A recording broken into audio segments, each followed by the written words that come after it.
friend P.I. Fresh from the land of the goddess beauty who will blow your mind. Still the crown is mine, no one can get it to me. Make way for the comeback of the hottest fans here in industry, cause I'm gonna put flame on the fire. All the bitches step back with my man P-Mac. We're still on the top, sa paggawa na move it non-stop.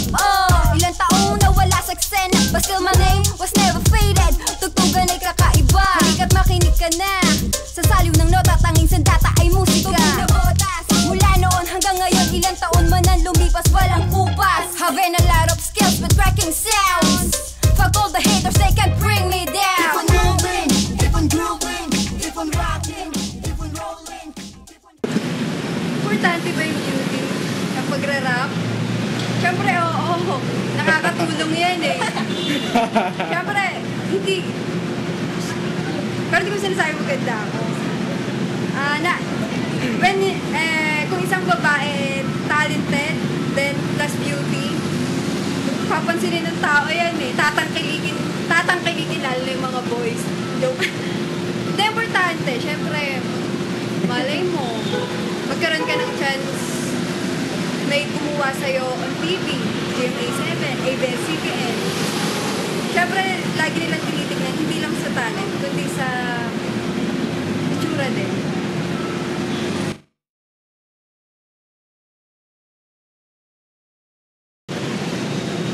Ano meron sa BFE? Marami, iba-ibang tao, may gwapo, may maganda. Siyempre dati nagkaroon ako ng group, which is IPK All Blocks Music. Kasi at that time, I was so young. Ngayon dito sa BFE, maraming klase. Pero isa lang talaga yung pinaka nagustuhan ko. Lahat totoong tao. Walang klase.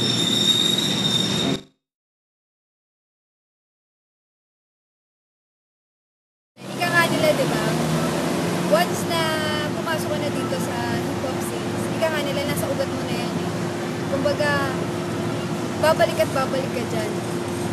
Tsaka, dyan na, since I was 13, nag-start ako mag-rap, then natigil, then ngayon bumalik ulit, kasi nakakainggan yung, like, attitude na ginagawa niyang mga event, benefit event.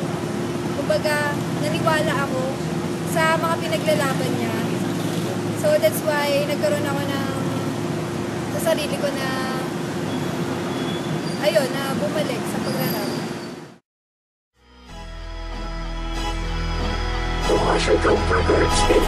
Ako ang unang hakbang na di mag-iiwan ng patlang. Freezy girl, isang makatang umuubos ng halang. Palaban na sundalo, humahakbang lang ng diretso. Humarang ka sa aking daanan, kaya wala ng preno-preno. Sumasakop na mga bobo, pumapas lang ng bulaan. Mga mahinang makatang, mga bobo ang lumalang. Kabilang ka sa mga pangalang aking nadisarmahan. Paghawak ng mikropono, sinusuyod bawat hakbang. Hindi ako mapipigilan kahit bakal ang bagyo. Mga premyado na makata, tinuturing na dilubyo. Antigas mo rin kasi, ni walang napatunayan. Ang tagal mo na sa rap game, hindi na paghusayan. Ang talento na dapat hinubog na ng panahon. Utak mo walang laman, iburo mo sa garapon. Dumudura kami ng apoy sa oras na kami sumulat. Matatalim ang bawat banat, mababangis kapag nanugan. Bakit tatapat ka ba sa mga katagal na di mo gawa masangga? Ang mga makata na talaga sa kalupitan naman talaga itinalaga.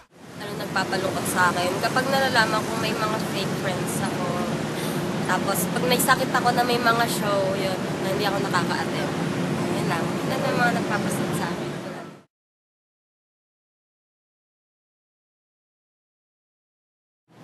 Nag-rap ako kasi unang-una ito yung gusto ko.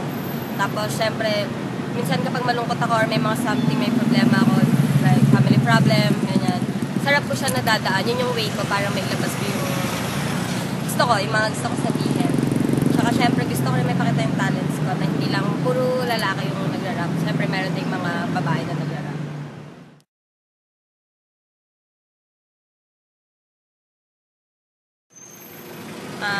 Noong nagpapasalamat ako kay Ate Jug kasi siya yung kumuha dito sa akin.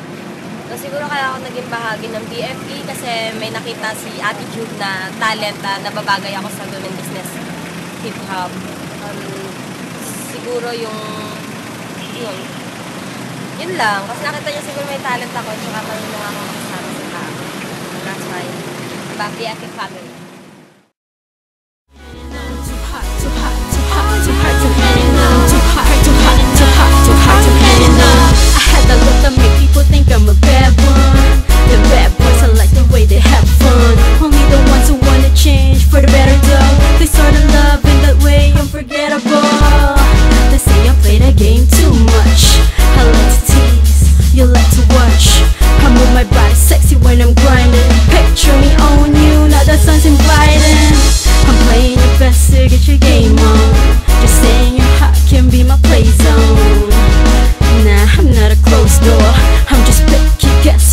show more.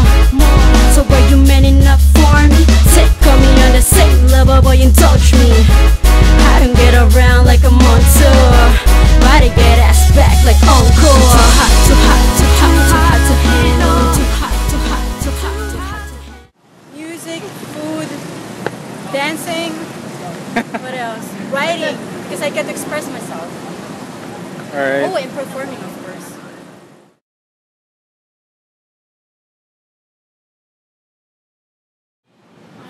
Go back to my answer kanina, which is I get to express myself. I want to be able to inspire a lot of, mga new generation rappers. So I want to be able to lead them. Of course, in a very, very positive way.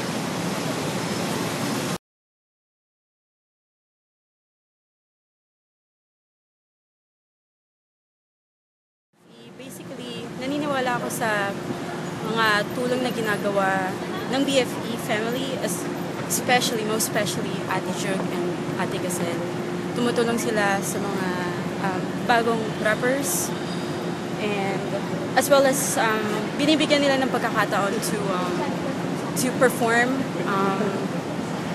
And Ate Jug is and as well as Ate Gazelle, talagang magaling sila mag-mentor sa mga bagong artists.